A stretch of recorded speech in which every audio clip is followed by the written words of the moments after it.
Welcome to Choice Classic Radio. Like us on Facebook, subscribe to us on YouTube, and help keep this show alive by donating at choiceclassicradio.com. For more of your favorite old-time radio shows, join us on our companion podcast, Choice Classic Radio Detectives, where we bring to you tales from the greatest detective shows the golden age of radio had to offer.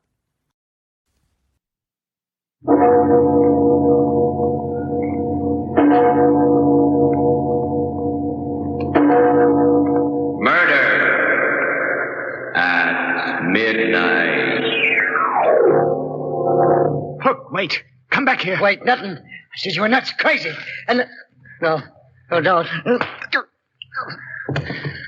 sorry, Hook. Very sorry. But I had to have it. I'm going to have it. And once you're dead, you'll never miss it. Midnight. The witching hour when the night is darkest. Our fears the strongest. And our strength at its lowest ebb. Midnight. When the graves gape open and death strikes. How? You'll learn the answer in just a minute. In The Dead Hand.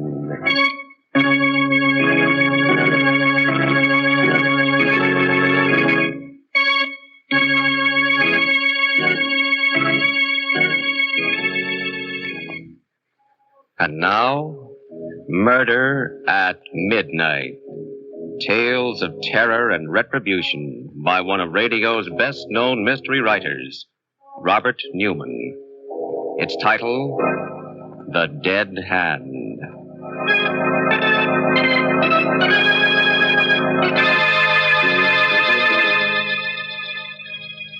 The small studio cottage on Dr. Martin Trent's estate.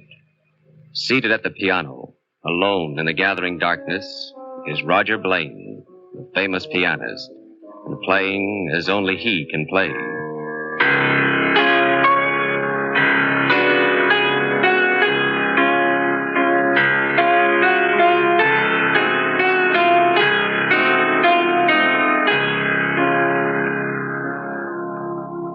Can't you hear me, Lorna? You must hear me. And you must come here now to me. I'm calling you, Lorna. Calling to you in a way you could never resist. With my music, making your heart beat faster, your breath come quicker. Lorna. Hello, Roger. Am I disturbing you? Always, Lorna. Martin's out at the hospital, and I heard you playing, so... That's not why you came, Lorna. You came because I called you. Because you promised you'd come and give me your answer. What we talked about last night, my going away with you? Roger, I must have been mad. I don't know what got into me. Don't you, Lorna? This is what got into you. My music. Telling you things I never could tell you in words. Roger, stop. I can't think when you play like that. I can't leave him. He's my husband. I love him, respect him. Can you love a surgical instrument? Can you compare what you feel towards him with what you feel now, this minute? No, it is different. Roger, how can we? He's your friend. It was he that brought you here, gave you the cottage. And haven't I given him anything? Music like this. Music such as no one has ever heard before. Roger, Lorna, listen to me. To what I'm saying here. I love you. I need you. It was you who helped me find depths within myself I never knew existed. You've got to come away with me. You owe it to me. To yourself, to the world. Roger, you please. Want to. You know you want to. And you're going to. Roger, no, I can't. I tell you, You are. All right.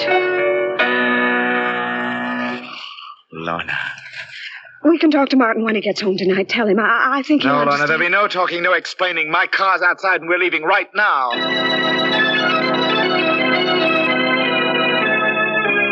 The music, my music, was still with me as we drove out through the gates, down the highway, pulsing, throbbing.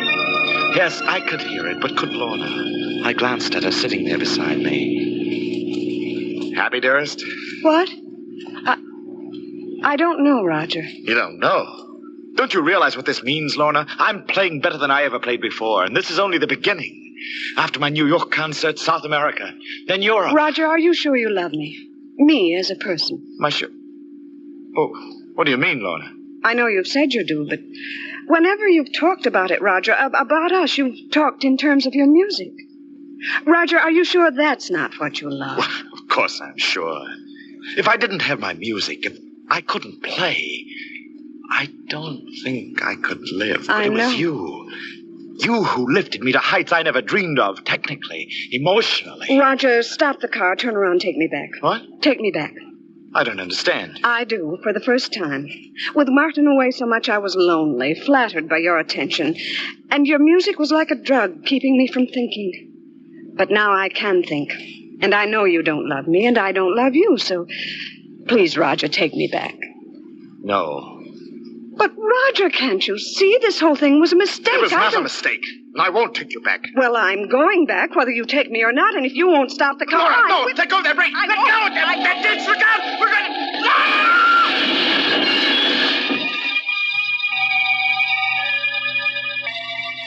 When I opened my eyes, I was in a bare white room in a hospital. Standing next to the bed were Lorna and Martin. Hello, Roger. How are you feeling? What? I don't know. What happened? You were out driving with Lorna. The car got out of control and you had a smash-up. They rushed you here to the hospital and, well, you've been here for 2 days.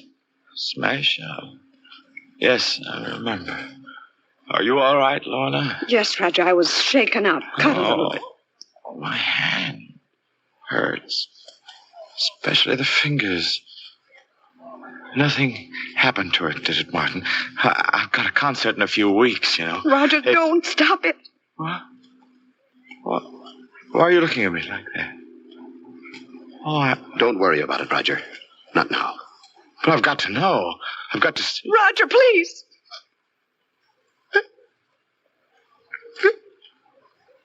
It's gone. Gone. My hand. My left hand. Martin. What did you do to me? Roger, I think you know how I feel about you, about your music. You've got to believe me when I tell you there was nothing I could do about it. Nothing. It was your hand or your life. My life. And what is my life without my music? Nothing. Worse than nothing. A living death. Why didn't you let me die? Don't say that, Roger. We'll do anything we can. There must be something. Something. There's just one thing. You've got to get me another hand. We will, Roger. There have been some wonderful developments in prosthetics as a result of the war. I don't mean an artificial hand. I mean a real hand. What? Roger, you're mad. No, I'm not. You took my hand and you'll get me another one. We'll talk about it some other time. You think I'll forget about it, don't you? Don't you? Oh, I won't. I say I'm going to have another hand, and I will have one. And what's more, you're going to help me get it, do you hear? You're going to help me.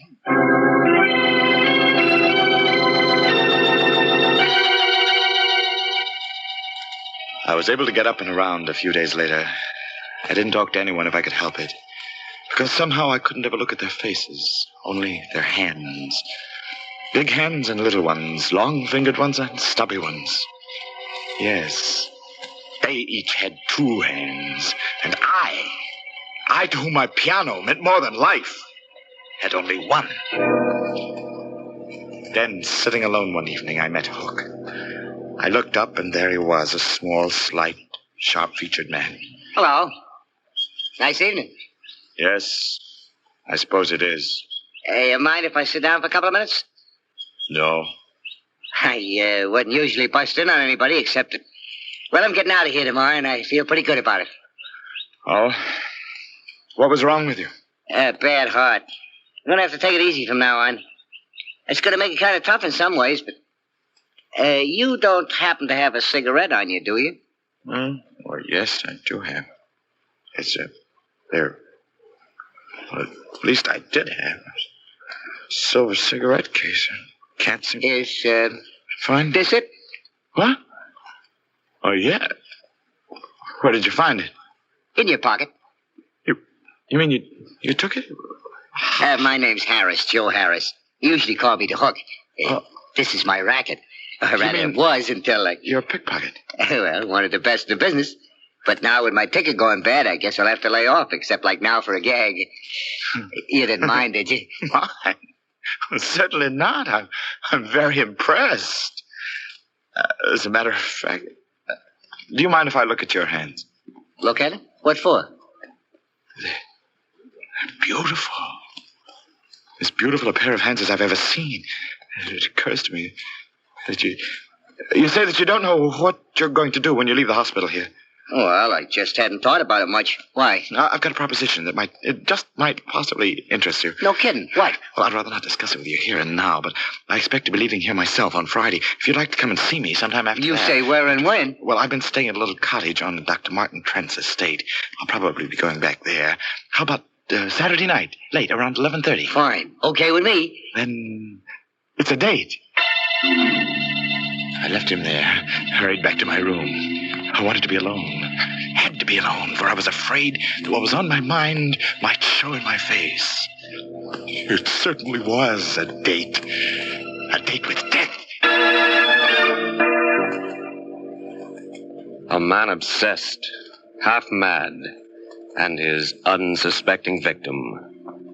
Will both of them still be alive to hear it when the clock strikes 12 for murder at midnight?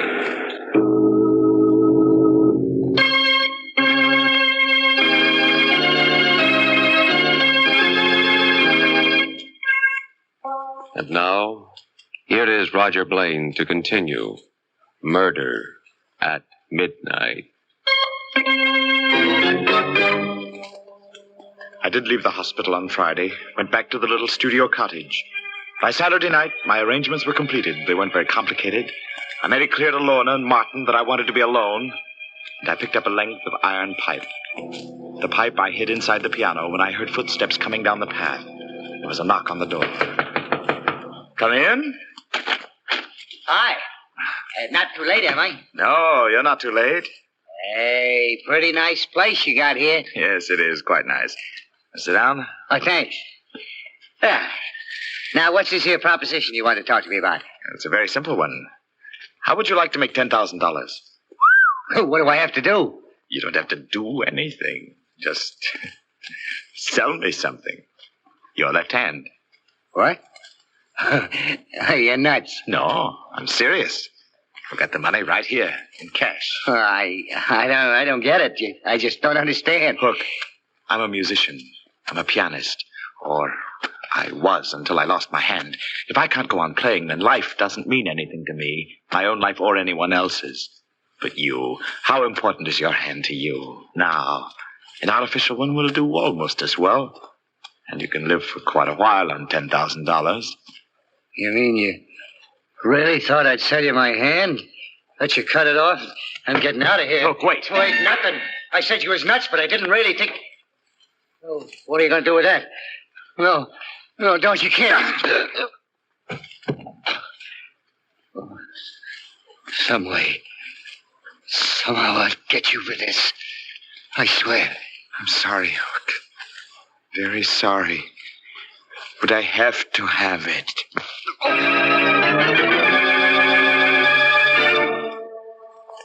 I'd rather not go into what happened after that.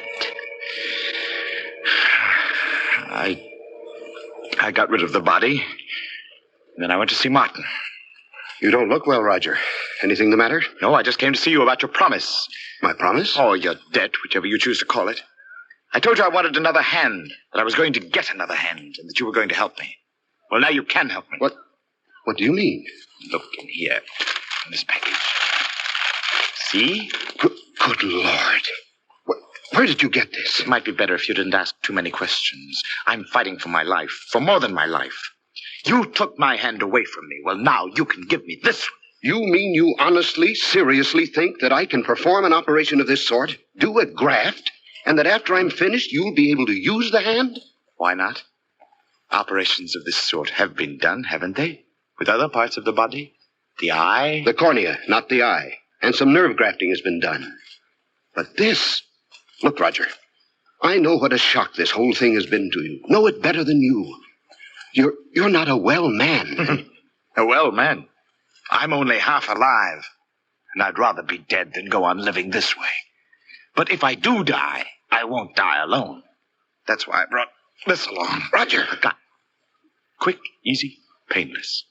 If you won't do what I want, you die. And so does Lorna. Both of you, along with me. You don't give me very much choice. No. All right. You win. Get me to the hospital.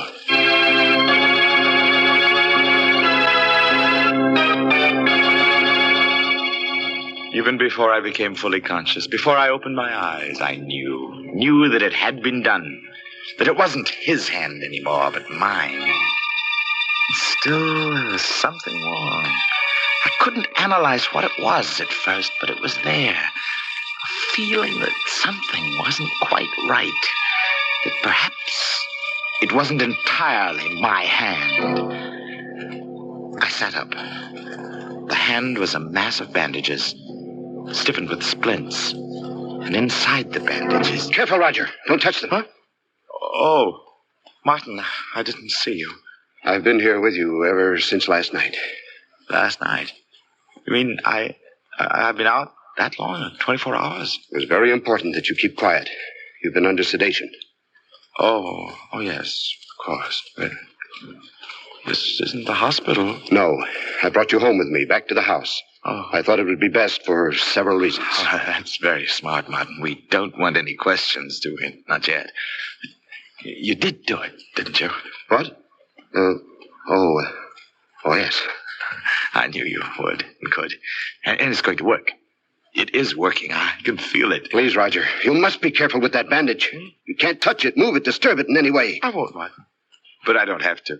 I tell you, I can feel the fingers moving, even inside this. And in another week or so... We'll see. Yes, we'll see. Got a cigarette, Martin? Of course, I have it right. That's funny. What is? My cigarette case, it was right here in my breast pocket. I must have left it downstairs or at the hospital. It doesn't matter. I can do it. Martin. Yes? I think... Here. Yes, here. Here it is. Under my pillow. What? How did it get there? I don't know. It must have fallen out when you bent over. But... No. Why are you looking like that? Because... I think I know how it did get under my pillow. What do you mean? When fingers learn something, a special skill, they don't forget it, ever. Mine never have. Even when I'm not thinking of what I'm doing, they go on playing by themselves. These fingers here, they haven't forgotten either. You understand? I'm afraid Forget it. I'm awfully tired all of a sudden, Martin. Would you mind? No, Roger, I'd like you to get as much rest as possible. There's a friend of mine coming here tomorrow to see you. Another doctor. That's fine, Martin. I'll see you in the morning.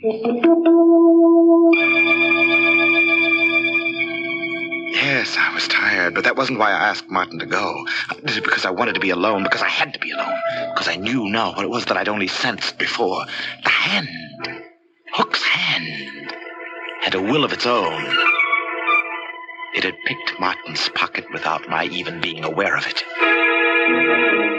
I lay there alone in the darkness after Martin went, not touching the bandages, but flexing the fingers, forcing them to obey my will. I had to do that. I knew I had to do it because I suspected what might happen. And what did happen proved that I was right. I fell asleep finally.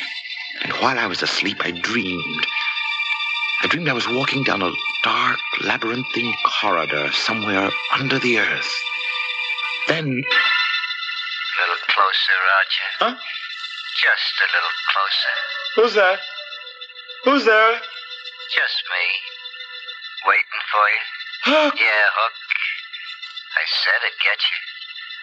Well, Out of the darkness came a hand that clutched me by the throat, gripped it tighter, tighter, tighter. I fought against it, tried to scream, and woke up. Yes, I woke up. And my waking was more horrible than the dream, for the hand was there, gripping me by the throat, moaning, exerting every ounce of my strength and will. I fought it off and pulled it down. I lay there, bathed in a cold sweat, staring at it, feeling the fingers quivering inside the bandages. My hand or his, I was tied to it now. Tied to a thing that was seeking to destroy me. Shaking convulsively, I leaped out of bed. I ran out into the hall and down the stairs to the living room. The piano. That was the one thing that might save me, save my reason. Seating myself at the piano, I started to play, using only my right hand at first.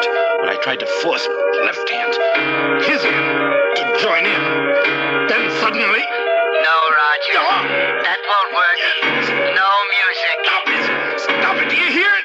It's my hand now. It's mine. No, Roger. Never. But it is. I'm stronger than you are. Nothing is stronger than I am. Nothing in the world. And there's no escape. Because we're one now, Roger. And wherever you go, I'll be there too. It's not true. It's not. What are you doing? Just a little closer to the desk, Roger. A little closer. That paper knife. No, you can't. But I can, Roger. I told you I'd get you somehow. Some way. Put it down. Drop You can't fight against me, Roger. I told you. I'm too strong. Martha! Martha! Quick! The hand's safe! The hand! Where is he, Martin? The living room. I heard the piano and... Good Lord. Martin! He's dead. Why? How? He was saying something about a hand. He was in a completely psychotic state as a result of shock and a sense of guilt. The state psychiatrist was coming tomorrow to commit him. Oh, Martin. That hand he brought me wanted me to graft on. I don't know where he got it, but I suspect that was behind the whole thing. Behind it? Yes. Well, what do you mean? You don't really think I did graft it on, do you? Well, He was desperate, and I had to do something to quiet him. I splinted his left wrist, wrapped it in bandages, and told him not to touch them. Martin, that paper knife in his chest. Which hand is holding it? His right one, his good one. Yes. And still, in a way, it's possible that the dead hand, the one he was so concerned about, did guide it. Her eyes wide with awful comprehension, Lorna stares at her husband, then down at Roger Blaine's body as, somewhere in the silent house, a clock starts chiming for murder at midnight.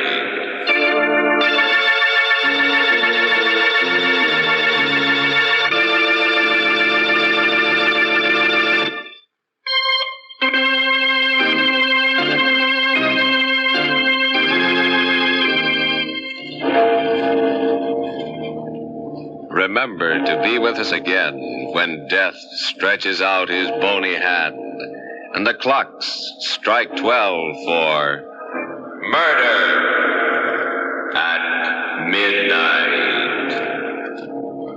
With music by Charles Paul, Murder at Midnight is directed by Anton M. Leader.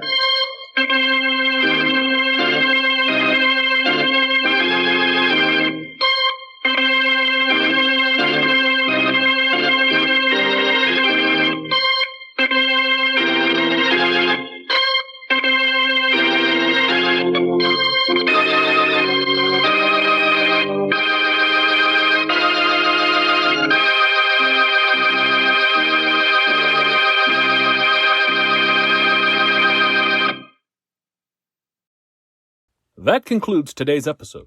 We'd like to thank you and remind you to donate at choiceclassicradio.com. Remember, your donations make episodes like this possible.